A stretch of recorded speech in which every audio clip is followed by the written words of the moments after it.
jamaah sholat Idul Fitri yang kami hormati, sebelum sholat Id kita mulai, ada beberapa pengumuman yang akan kami sampaikan. Yang pertama, nanti kita bersama-sama akan mendengarkan sambutan dari Ketua DKM Masjid Raya Jatimulya berkenaan dengan laporan perolehan zakat fitrah yang akan dibawakan langsung oleh Ustaz Bapak Muhammad Mansur.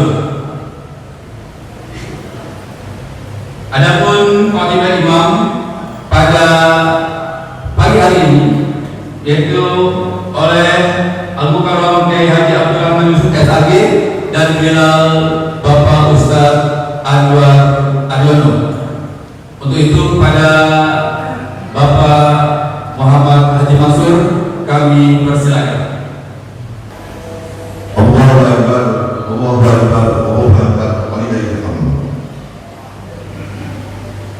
Mengakhiri puasa kita agar lebih sempurna, maka hari ini pengurus Dewan Kemakmuran Masjid Raya Jatimulya bersama masyarakat Perumahan Jatimulya di sekitarnya mengadakan atau menjalankan salat Idul Fitri Sawal 1444 Hijriah bersama dengan 2023 Masehi yang khutbahnya akan disampaikan oleh Kiai Haji Abdul Rahman Yusuf SAG dengan tema Qadha dan Qadar.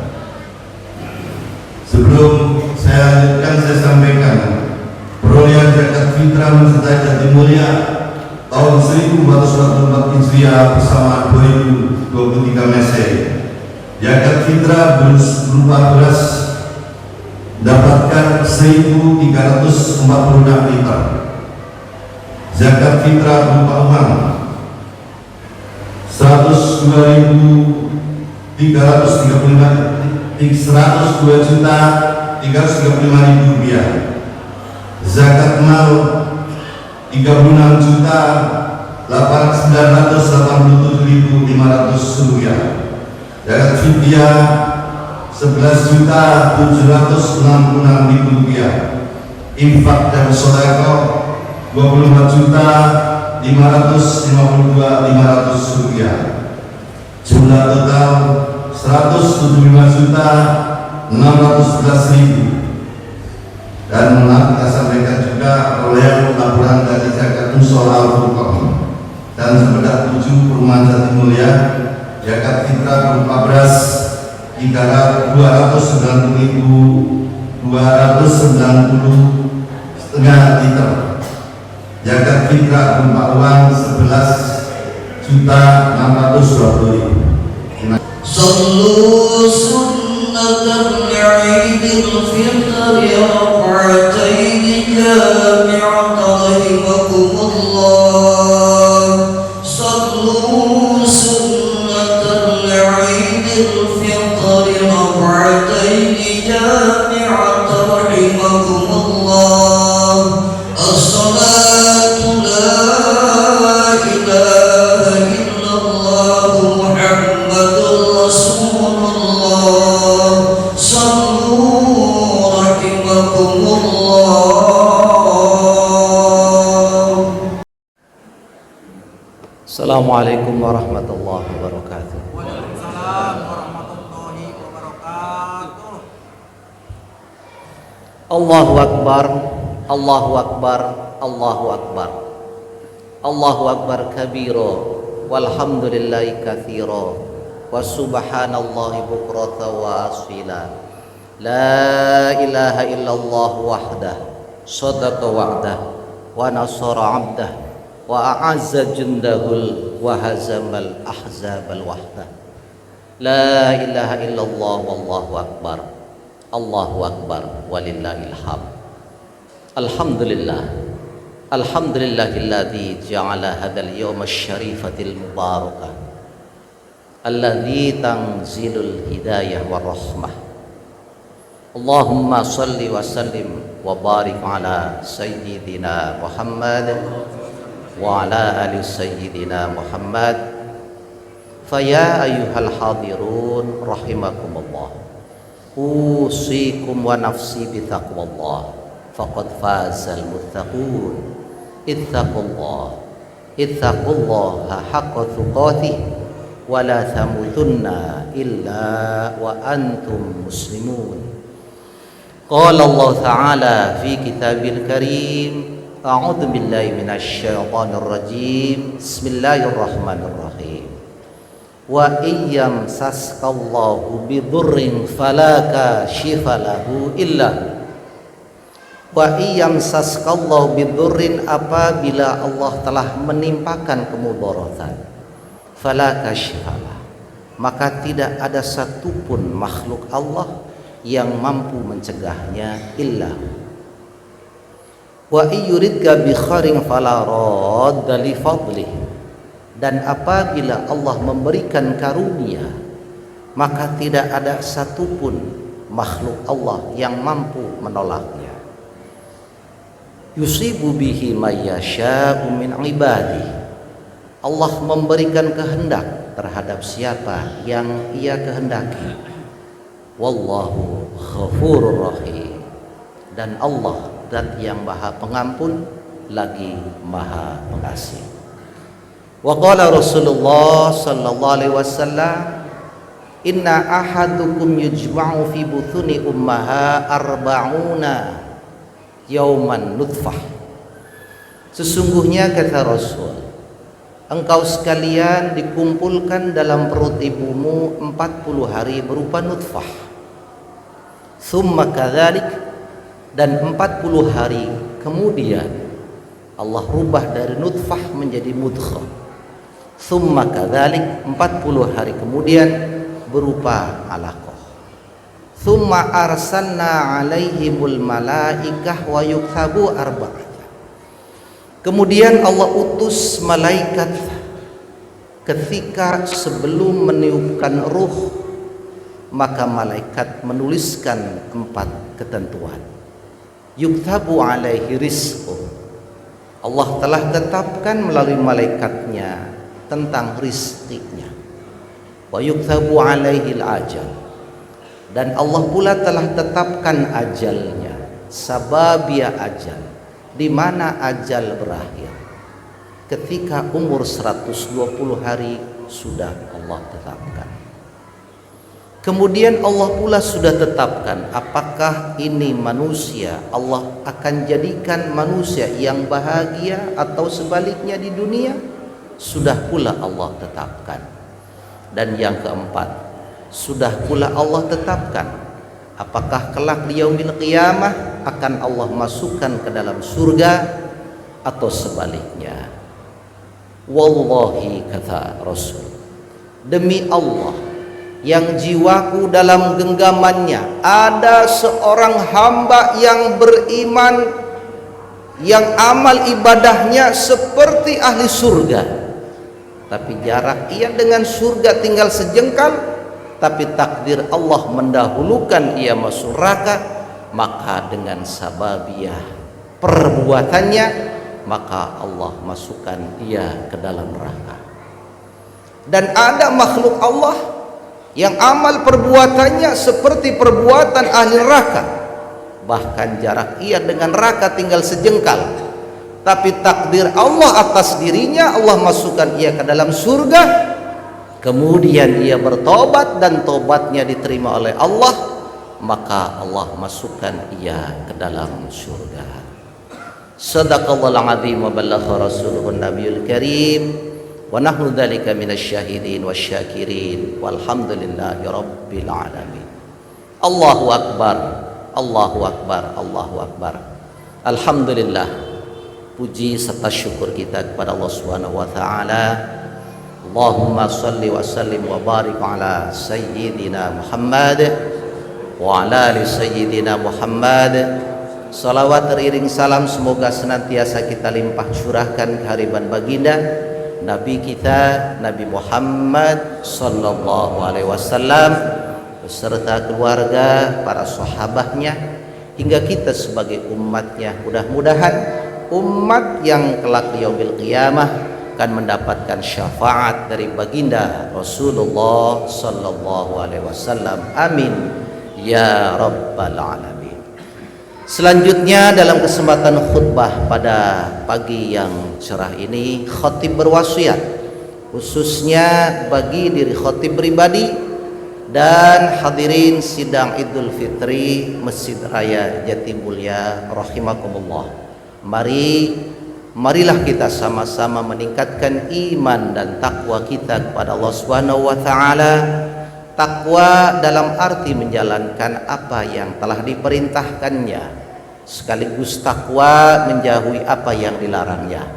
Mudah-mudahan dengan berbekal takwa, ucapan kita, tindakan kita, bahkan getar hati yang ada di dalam dada kita senantiasa mendapatkan hidayah dan inayah dari Allah Subhanahu wa taala. Amin, amin ya rabbal alamin. Allahu akbar, Allahu akbar, Allahu akbar. La ilaha illallah wallahu akbar. Pada hari ini mayoritas umat manusia yang beragama Islam tengah merayakan hari kemenangannya setelah 1 bulan penuh kita menahan hawa nafsu, mengendalikan hal-hal yang boleh, mengendalikan hal-hal yang seperti hari-hari berikut biasa dihalalkan karena kita dalam keadaan puasa. Maka hawa nafsu kita kendalikan dengan harapan Allah masukkan kita ke dalam golongan derajat orang-orang yang bertakwa. Amin, amin ya rabbal alamin.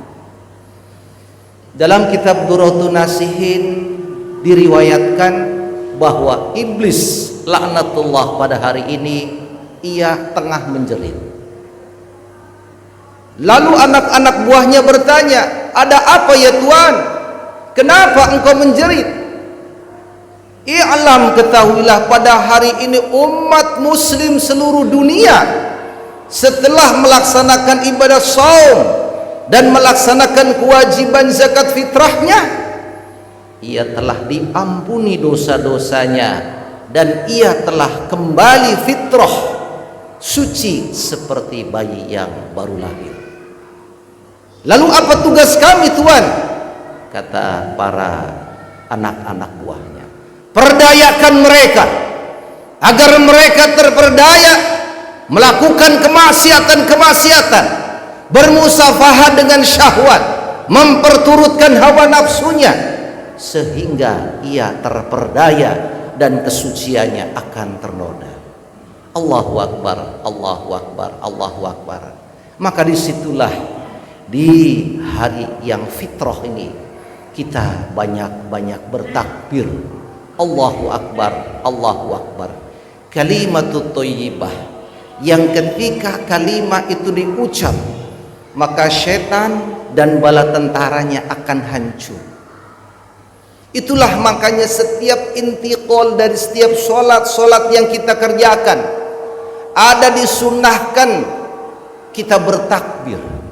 Karena ketika kita bertakbir setan nyingkir. Ketika kita bertakbir setan nyingkir. Bahkan di hari yang fitri ini kita bukan saja dianjurkan untuk berkalimat thayyibat takbir, tapi kita juga bertahlil, bertahmid, bertasbih.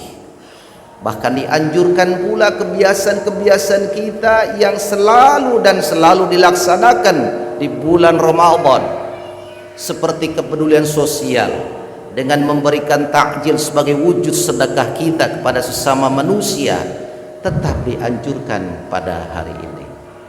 Allahu akbar, Allahu akbar, Allahu akbar.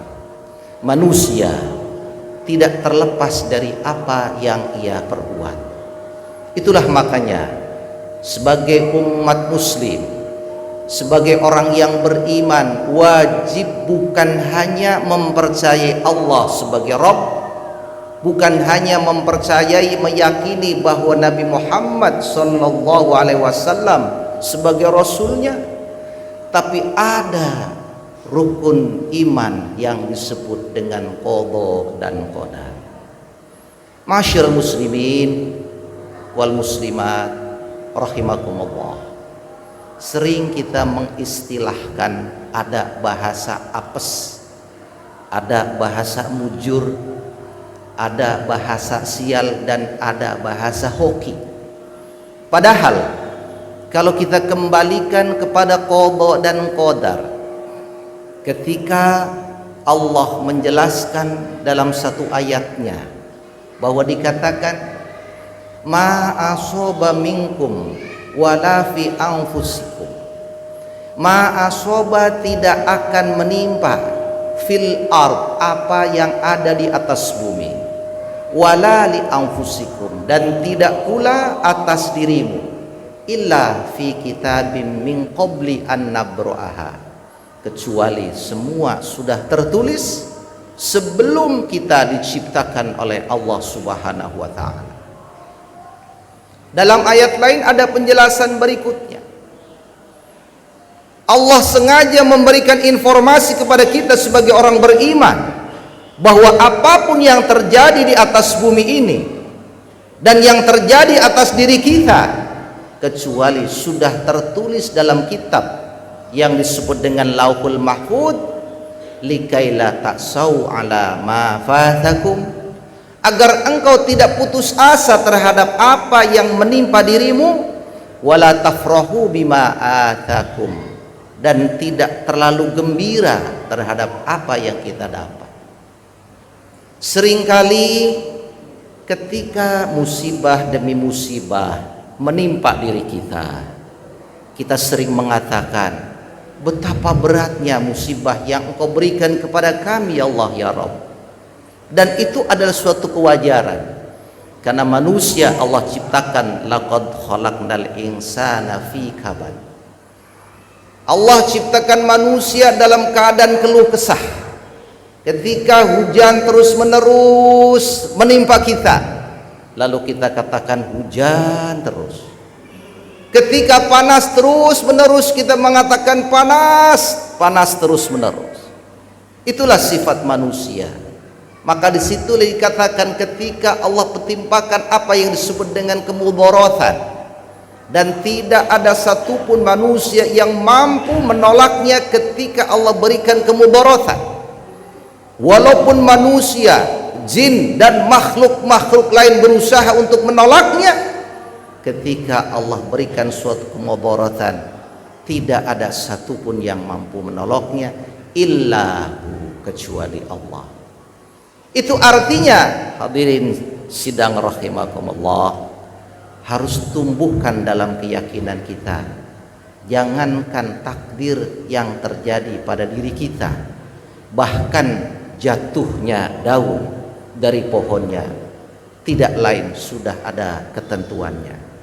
Apalagi diperkuat oleh sebuah hadis Nabi dalam kitab Arba'in Nawawi. Di situ Rasulullah sallallahu alaihi wasallam menjelaskan ada 4 perkara sebelum Allah tiupkan ruh ke dalam janin. Yang pertama, Allah telah tetapkan rizki. Betul, rizki sudah Allah tetapkan, tapi ada kalanya rizki itu datang pasti dengan sababiyah. Artinya ketika kita meyakini sebuah takdir, memahami sebuah takdir dengan kita hanya memasrahkan tanpa ikhtiar, betul Allah akan berikan rizki, tapi rizki sebatas rizki apa yang telah Allah berikan kepada kita. Beda ketika kita berikhtiar. Di dalam ayat lain dikatakan, siapa orang yang bertakwa, wa may yattaqillahu yaj'al lahu makhraja. Siapa orang yang bertakwa, pertama Allah akan berikan fadilah. Sesulit apapun persoalan hidup yang kita hadapi, makhraja, Allah akan berikan jalan keluar. Bahkan bukan cuma jalan keluar, fayarzuqullahu min haitsu, Allah akan berikan rizki. Yarzuqu dalam lafaz ini adalah kalimah fil mudhari, yang secara bahasa itu bisa diartikan selalu dan selalu Allah berikan rizki. Artinya ada kalanya rizki itu, hadirin sekalian, bisa Allah berikan dengan sebab ketakwaan kita kepada Allah Subhanahu wa ta'ala. Bahkan bukan saja la yahtasib, ada kalimat la yahtasib, fayarzuqullahu min haitsu la yahtasib. Itulah kenapa Allah perintahkan kita sebagai orang yang beriman untuk satu di antaranya melaksanakan ibadah puasa, la'allakum tattaqun, agar kita menjadi orang-orang yang bertakwa, sehingga ketika kita mencapai derajat muttaqin, maka ada alasan bagi Allah untuk selalu memberikan jalan keluar setiap persoalan hidup yang kita hadapi. Ada alasan dasar bagi Allah untuk memberikan rizki dari arah yang tak terduga dan bilangan yang tak terhingga. Allahu Akbar, Allahu Akbar, Allahu Akbar. Yang kedua, sudah pula Allah tetapkan bahwa ajal, wa yuktabu alaihi ajal, dan Allah telah tetapkan ajal, sababiyah ajal, dan di mana ajal itu berakhir. Maka semaksimal apapun ikhtiar kita sudah berusaha berobat ke sana kemari, dari dalam negeri sampai luar negeri, tapi karena takdir Allah ajal kita ada di rumah, maka berakhir pula ajal kita di rumah. Makanya banyak kejadian-kejadian kita sudah berusaha, sudah berupaya, bahkan bukan cuma secara medis kita berobat, alternatif lain, tapi tetap Allah tetapkan ajal pada saat itu. Itulah yang dikatakan likaila ta'sau ala ma fatakum, agar kita tidak putus asa terhadap apa yang menimpa diri kita. Atau sebaliknya, ketika kita bicara rizki, kemudian apa yang kita dapat, keberlimpahan harta, keberkahan rizki, kadang kita dengan sombongnya, ini adalah hasil usaha kita, ini adalah hasil upaya kita, karena apa yang kita kelola berdasarkan apa yang kita dapatkan dari ilmu yang kita peroleh. Kita tidak sadar bahwa kita tidak melibatkan Allah Subhanahu wa taala, bahwa itu semua tidak terlepas dari qudrat iradat Allah Subhanahu wa taala. Allahu Akbar, Allahu Akbar, Allahu Akbar. Dan yang ketiga, sudah pula Allah tetapkan apakah kita di dunia menjadi manusia bahagia atau sengsara. Maka berapa banyak orang dari segi harta, dari segi materi tidak ada masalah, tapi hidupnya bukan cuman penuh dengan masalah, tapi hidupnya bahkan sering menjadi masalah bagi orang lain. Karena bisa jadi takdir Allah atas dirinya adalah orang-orang yang ditakdirkan oleh Allah kesengsaraan dalam hidupnya. Maka bersyukur kita sebagai orang yang beriman, meyakini tentang kudrat dan iradat Allah, dan itu harus selalu kita pegang. Maka ketika sahabat bertanya, ia mengatakan kepada Rasulullah, "Ya Rasulullah, kenapa hidupku begitu sial? Kenapa hidupku begitu tidak beruntung?" Maka apa yang menjadi jawaban Rasulullah? Jangan engkau katakan hal yang demikian, tapi katakanlah ini adalah takdir dari Allah. Lalu bagaimana ya Rasulullah untuk merubah kehidupanku agar tidak dikatakan orang bahwa kita selalu apes, selalu sial? Maka kemudian Rasul menjawab, perbaiki hubunganmu dengan Allah. Dengan apa ya Rasulullah cara kita memperbaiki hubungan dengan Allah? Yaitu memperbaiki sholatmu. Sholat apa ya Rasulullah? Sholat 5 waktu. Aku sudah merasa cukup sholat yang aku lakukan ya Rasulullah, tapi kenapa kok tidak bisa merubah kehidupanku? Orang mengatakan aku tetap bernasib sial, orang masih mengatakan aku bernasib apes. Bisa jadi kualitas sholatmu tidak menghadirkan hati ketika engkau sedang menghadap Allah. Ketika Rasul menjawab demikian, lalu sahabat itu diam. Karena ada dalam satu surah yang sering kita baca, yang itu merupakan rukun dari rukun-rukun sholat. Ketika kita baca suratul Fatihah, pada saat kita mengucapkan iyyaka na'budu, hanya kepadamu aku menyembah, wa iyyaka nasta'in, dan hanya kepadamu aku minta pertolongan. Di situ sebetulnya Allah menjawab, inilah batasanku, apa yang kamu pinta? Lalu kita minta kepada Allah, ihdinas siratal mustaqim, tunjukkanlah kami jalan yang lurus. Ma huwa siratal mustaqim? Apa jalan yang lurus itu?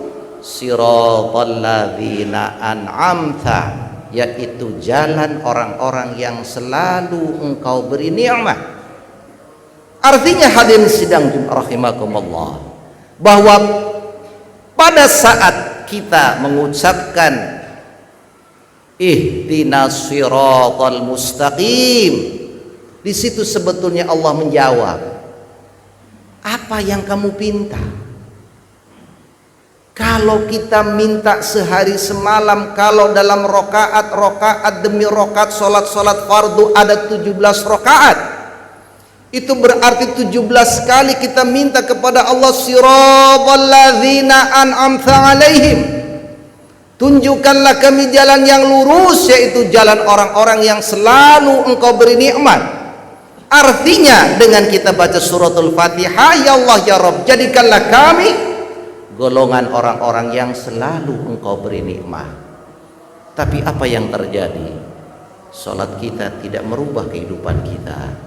Salat kita tidak mampu mengangkat kesulitan dalam hidup kita, karena bisa jadi salat yang kita kerjakan hanya sebatas menggugurkan kewajiban, tanpa kehuduran hati, tanpa kehusyuan hati. Pada saat kita baca suratul Fatihah, hakikatnya kita sedang mengajukan proposal kepada Allah, ya Allah ya Rabb, jadikanlah kami golongan orang-orang yang selalu engkau beri nikmat. Bahkan ayat berikutnya dikatakan, ghairil maghdubi alaihim waladdallin, jangan engkau masukkan kami ke dalam golongan orang-orang yang engkau murkai, waladdallin, dan jangan pula engkau masukkan kami ke dalam golongan orang-orang yang engkau sesatkan. Allahu Akbar, Allahu Akbar, Allahu Akbar. Dan yang keempat, sudah pula Allah takdirkan kita, apakah kelak di yaumil qiyamah Allah masukkan kita ke dalam golongan orang-orang yang Allah masukkan ke dalam surga, atau sebaliknya. Bahkan di akhir hadis dikatakan, wallahi, demi Allah yang jiwaku dalam genggamannya ada manusia, ada hamba Allah yang amal perbuatannya, ibadahnya seperti amal ibadah ahli surga, bahkan jarak ia dengan surga tinggal sejengkal, tapi takdir Allah mendahulukan ia masuk neraka, maka sabab ia perbuatan ahlul neraka, Allah masukkan ia ke dalam neraka. Sebaliknya, ada hamba Allah, ada manusia yang amal perbuatannya seperti perbuatan ahlul neraka, tapi takdir Allah mendahulukan ia masuk surga. Dengan sebab ia bertobat, maka tobatnya diterima oleh Allah Subhanahu wa taala, ia meninggal dalam keadaan husnul khotimah. Ini artinya kita yang saat ini tengah sembahyang, tengah ibadah lain, jangan merasa sombong, jangan merasa bangga, sehingga kebanggaan itu kemudian merendahkan orang-orang yang saat ini belum Allah berikan hidayah. Demikian pula orang-orang yang tengah hari ini belum sempat ibadah, jangan kecil hati. Bisa jadi takdir Allah bahwa Allah masukkan ke dalam golongan orang-orang yang husnul khotimah. Sehingga dari pemaparan apa yang telah disampaikan, jangan pernah bangga ataupun membanggakan ibadah, nasib, kedudukan yang ada pada diri kita, karena itu semua tidak lain adalah kudrat dan iradat Allah. Dan jangan pernah memandang sebelah mata pada saat ini bagi saudara kita yang mungkin belum memberikan Allah hidayah kepadanya. Kita doakan semoga Allah berikan hidayah, Allah berikan kekekalan di dalam rezekinya, sehingga kita ketakwaan yang sudah kita raih tetap menjadi orang yang bertakwa. kita yakinkan bahwa itu semua adalah kudrat dan iradat Allah Subhanahu wa taala. Demikian khutbah yang singkat, semoga bermanfaat. Barakallahu li wa lakum fil Qur'anil azim wa nafa'ani wa iyyakum bima fihi minal ayati wa dzikril hakim.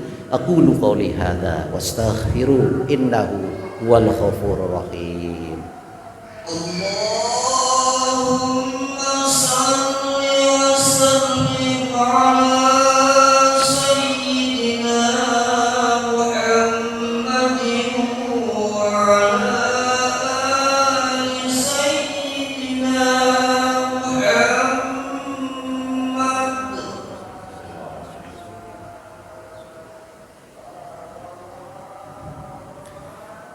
Allahu akbar, Allahu akbar, Allahu akbar. Allahu akbar, Allahu akbar, Allahu akbar, Allahu akbar. Alhamdulillah. Alhamdulilladzi ja'al ayatil farah was surur wa dha'il muttaqin jazil jur. Fa subhana man hazza min as-sawm wa ajja fitr al-hadim fihi min al-khurur. Ahmaduhu subhanahu wa ta'ala fa haqqul mahbub majhul. Mashkur. Asyhadu an la ilaha illallah wahdahu la syarika lah. Yashrahu Allah lana biha as-sudur. وأشهد أن سيدنا ونبينا محمدا عبده ورسوله الذي أقمنا للإسلام بعد الدثور. اللهم صل وسلم وبارك على سيدنا محمد وعلى آله وصحبه صلاة وسلاما دائما لازما متلبدا النشور. أما بعد فيا أيها الناس اتقوا الله تعالى واعلموا أن يومكم هذا يوم عظيم. فاكثروا من الصدقة وعمل الآخرة والبر من الصلاة والزكاة والتسبيح والتهليل فإن اليوم الذي يغفر الله تعالى في ذنوبكم ويستجيب دعاكم وينظر إليكم بالرحمة. ولزموا الصلاة على جزيل عليه الصلاة والسلام فقد قال الله تعالى إن الله وملائكته يصلون على النبي يا أيها الذين آمنوا صلوا عليه وسلموا تسليما. اللهم صل وسلم على سيدنا محمد وعلى آله ومن والاه وارض عن أصحاب رسول الله أجمعين. اللهم اغفر للمسلمين والمسلمات والمؤمنين والمؤمنات الأحياء منهم والأموات إنك سميع قريب مجيب دعوات يا قاضي الحاجات ويكفي برحمتك يا أرحم الراحمين. الله أكبر، الله أكبر، الله أكبر. عباد الله إن الله يأمر بالعدل والإحسان وإيتاء ذي القربى وينهى عن الفحشاء والمنكر يعظكم لعلكم تذكرون واشكروا على نعمه يزدكم واسألوا من فضله يعظكم ولذكر الله أكبر.